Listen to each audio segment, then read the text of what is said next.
Up next, I'm so excited to introduce nonverbal communication expert Linda Clemens to share about the power of body language in the art of networking. Every day, she is inspiring business people like you and I to serve, sell, and soar. I promise this will motivate you like never before. But first, another word from one of our BNI members.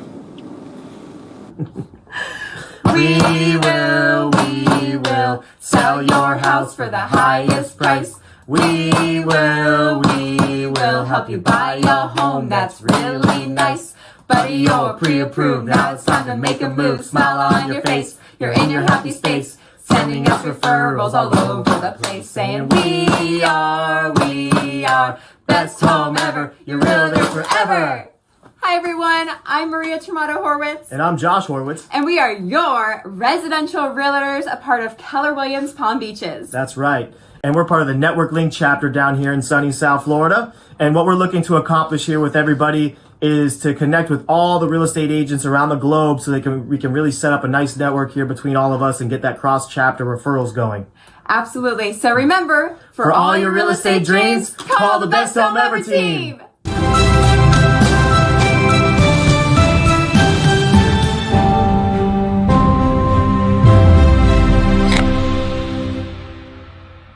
Hi, my name is Linda Clemens. I'm a sales and body language expert. I travel around the world teaching people how to hear the inaudible and see the invisible. And today I'm so excited to be sharing with you BNI at this global convention. I'm excited because when you are networking, you are in the midst of a powerful connection. And one of the areas that we have a tendency to forget is our nonverbal communication, because we're so busy passing out cards. We're so busy trying to share our story, but yet at the same time, not making sure that our nonverbal is congruent with our verbal. So let me tell you one of my favorite quotes by Emerson, and I love this. And the quote goes like this: I cannot hear what you're saying because who you are being is getting in the way. Oh my gosh, it was so nice. I want to do it twice. I cannot hear what you are saying because who you are being is getting in the way.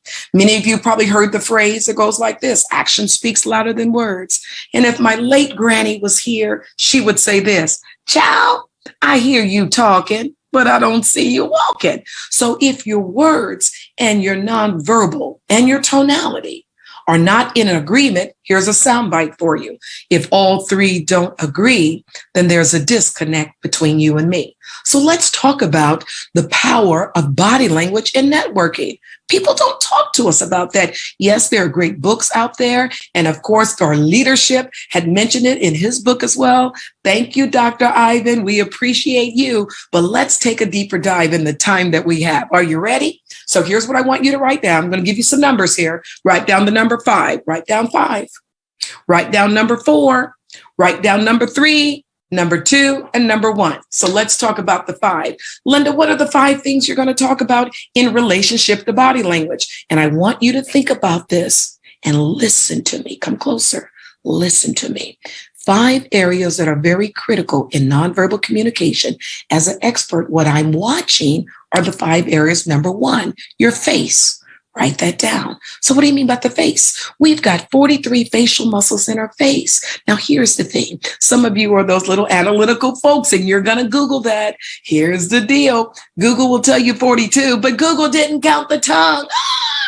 So there are 43 muscles in our face. We can use well over 27 of them to probably make 37 or more distinct impressions and expressions. However, we know there's some famous folks that could probably do 10,000 or more. It depends on your mood. Now, why is the face very important? Because the moment that you are thinking about something, the moment you think about it, it comes about. So we talk about the parts of our brain called the amygdala, right? The reptilian part of the brain, the part of the brain where we fear, fight, flight, that part of the brain. And when you freeze, so if you're thinking about something that makes you afraid, guess what happens? You begin to get really still. That comes across. Why is that important in networking? What happens if someone says something that you are taken aback? you are taken aback. That comes across in your networking. So the face is very important. Why is the face important? It's one of the first things that people see when you greet them. Are you a friend? Are you a foe? Do you look happy? Do you look sad? Are the facial expressions open? Are you doing an eyebrow flash? Come on, do it with me. Here's an eyebrow flash.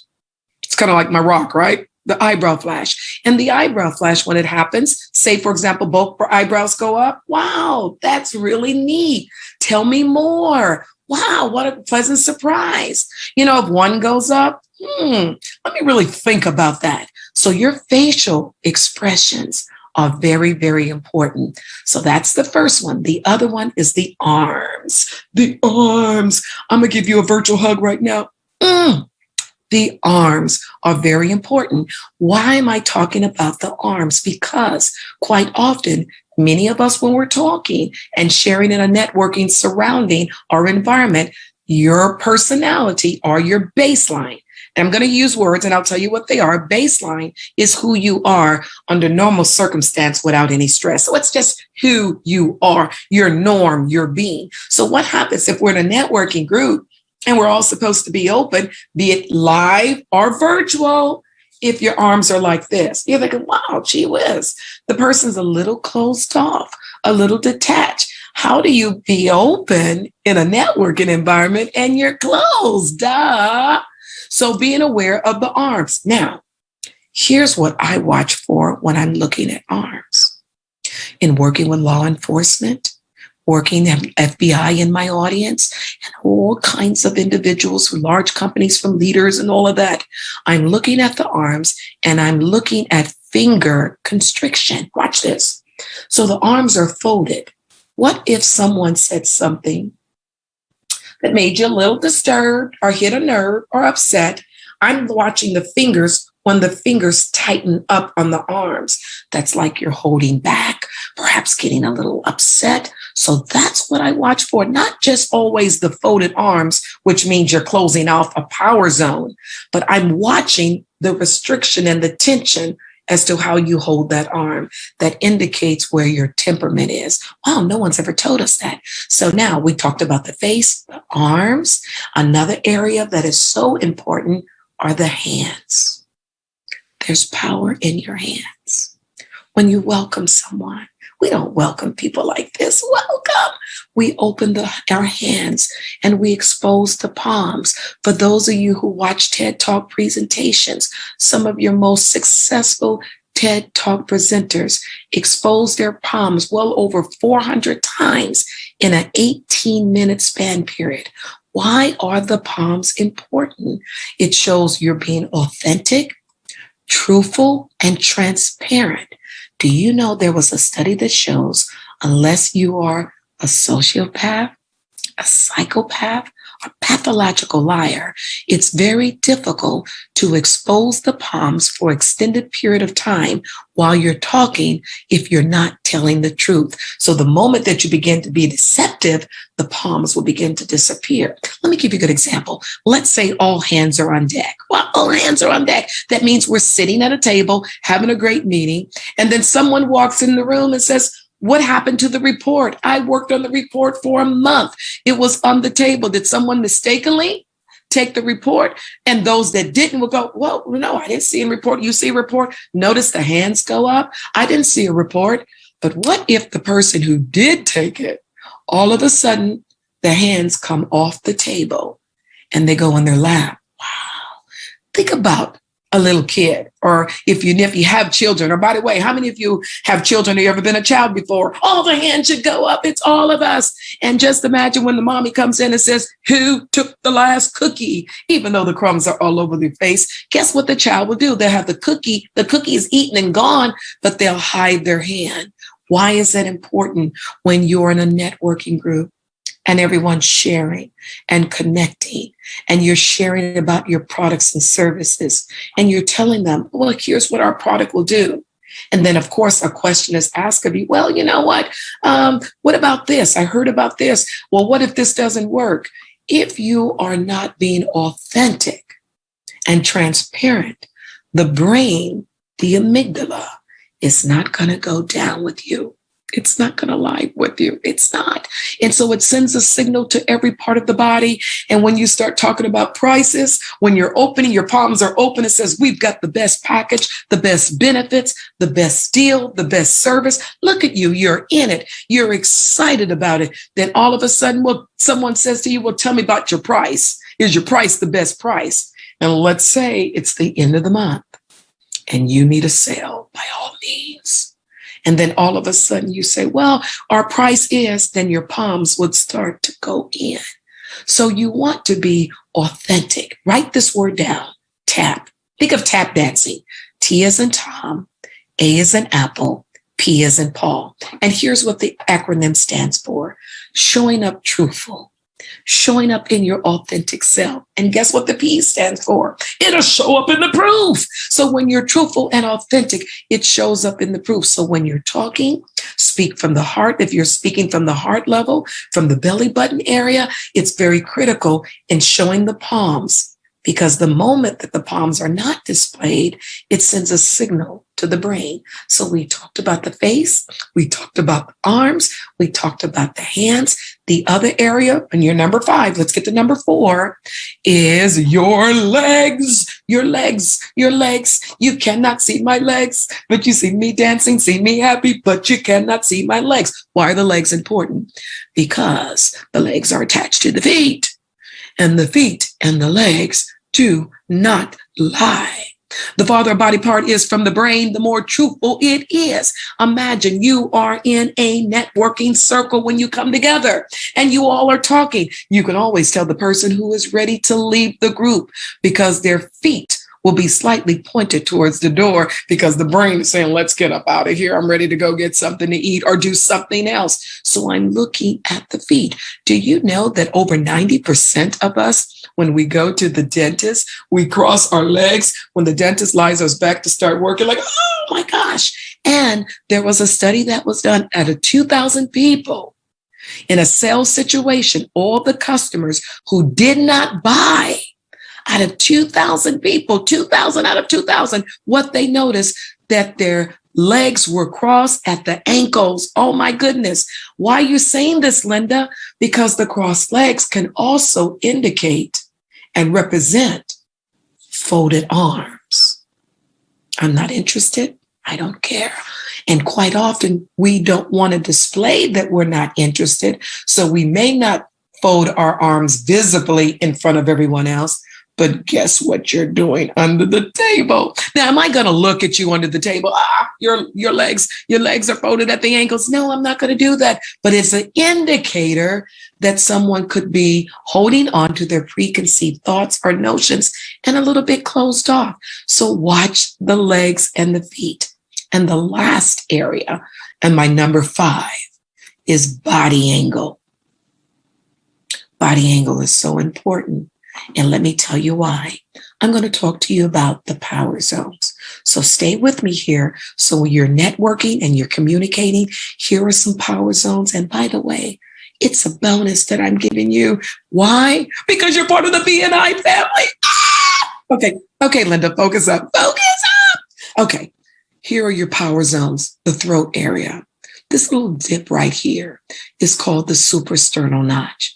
There are 5 areas, but we're going to focus on a couple of them. The other power zone is the heart area.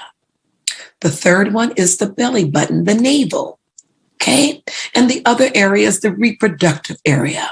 But let's talk about 2 specific areas that I think are important in the power of body language in the networking world. Here's what's important: the heart and the belly button, the navel.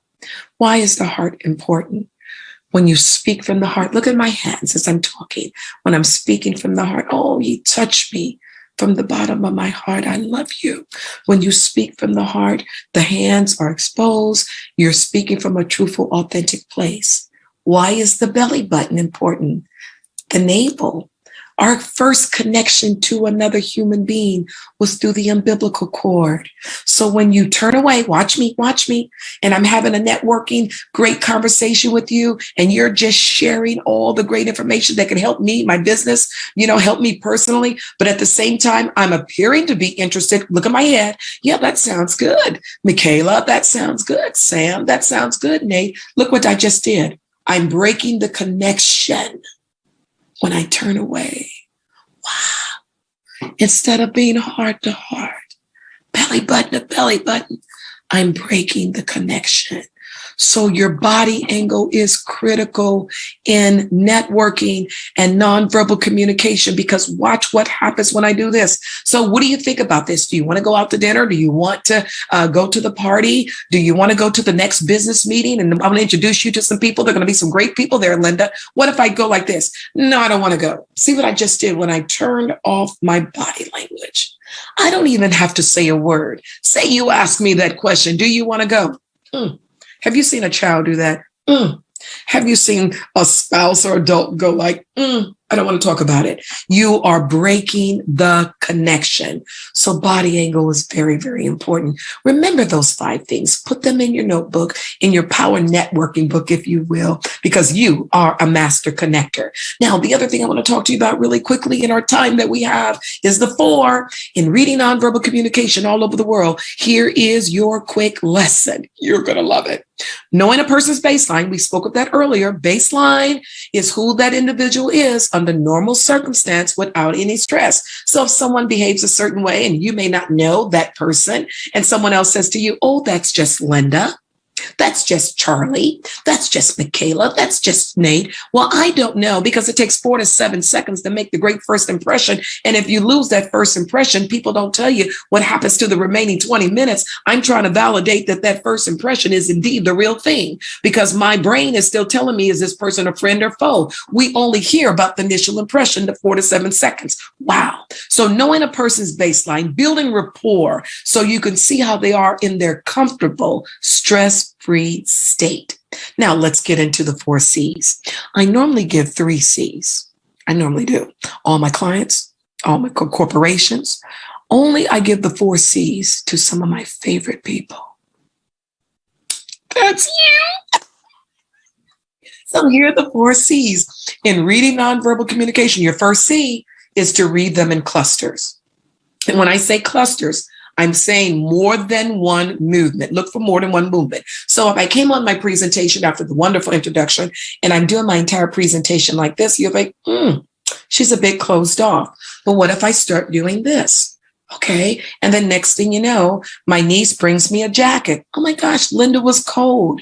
But what if you judged the encounter off of one movement?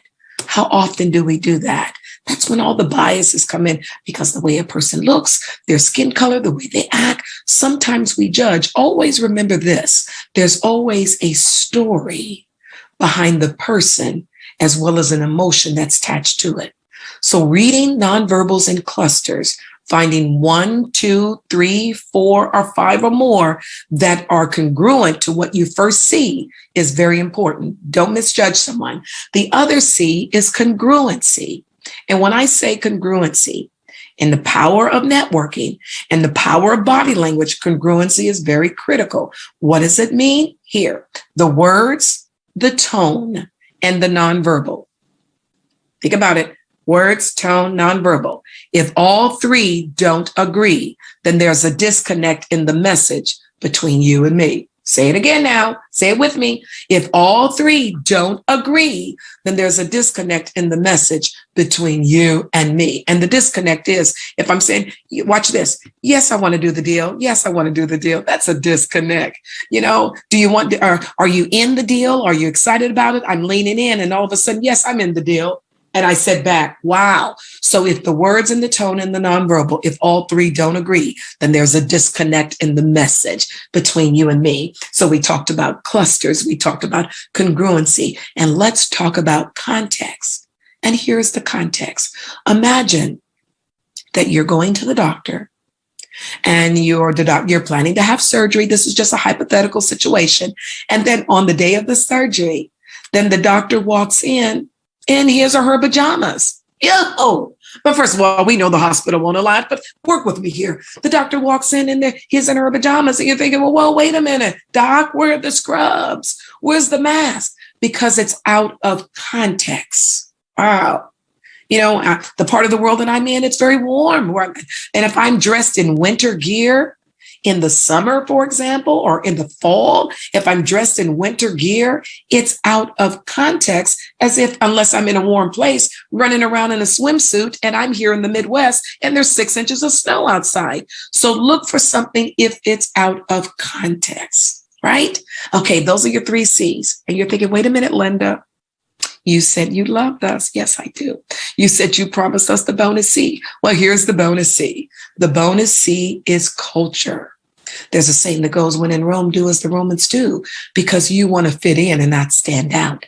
And when we deal with different cultures, understanding some cultures like close contact, others like distance, some cultures, eye contact here in the United States is acceptable up to 65 to 68% of the time. In other cultures, it could be deemed disrespectful. So when in Rome, understand how the Romans do so that you can fit in and not fit out. Is that good? Okay, those are your C's. And the 3 things I wanted to talk to you about is the communication theory.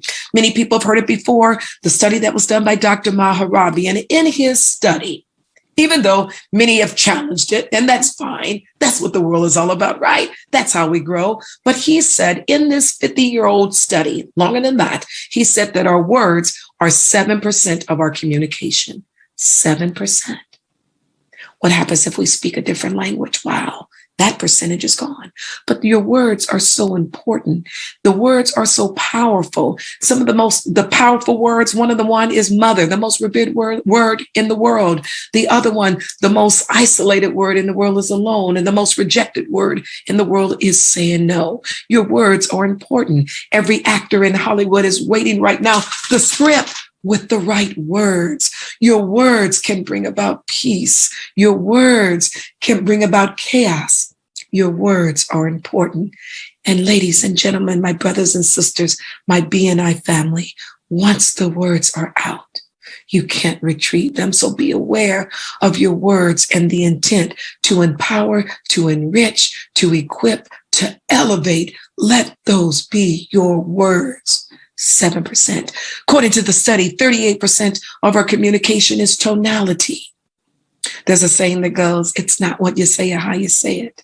I want to do a remix because I hang around millennials, right? I want to do a remix. It's not just what you say and how you say it.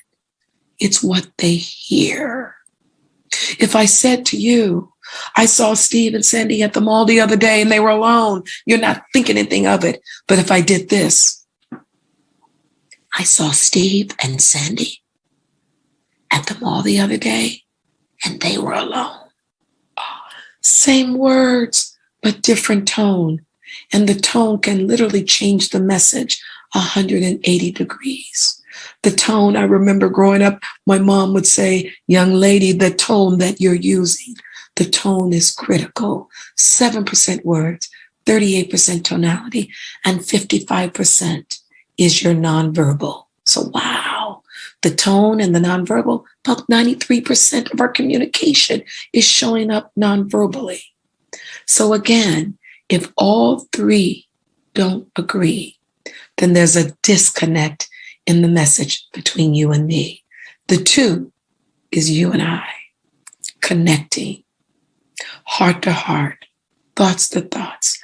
I respect you, you respect me. Even though we may not agree, I still honor and respect you. And the 1 is you. You have the power in your hands to connect to another human being, to elevate their life, to add value. That's what master networking is all about. That's what master connection is all about. It's not about what you get. It's about what you give. One of my mentors told me a long time ago and said this to me, Linda, when you give, you forget. And when you receive, you remember. How great it is that I can wake up every morning and say to myself, whose life am I going to add value to? So in closing, as a master connector, this is your time and this is your moment. There are 31,536,000 seconds in a year. You've only got a minute, 60 seconds in it, forced up on you. You didn't seek it. You didn't choose it. You are hurt if you lose it. You are accountable if you abuse it.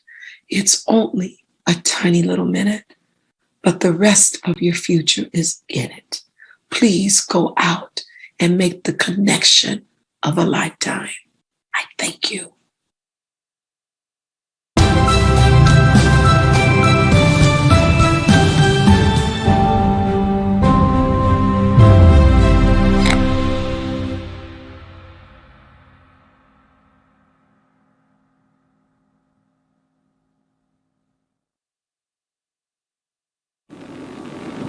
Well, did Linda deliver or what?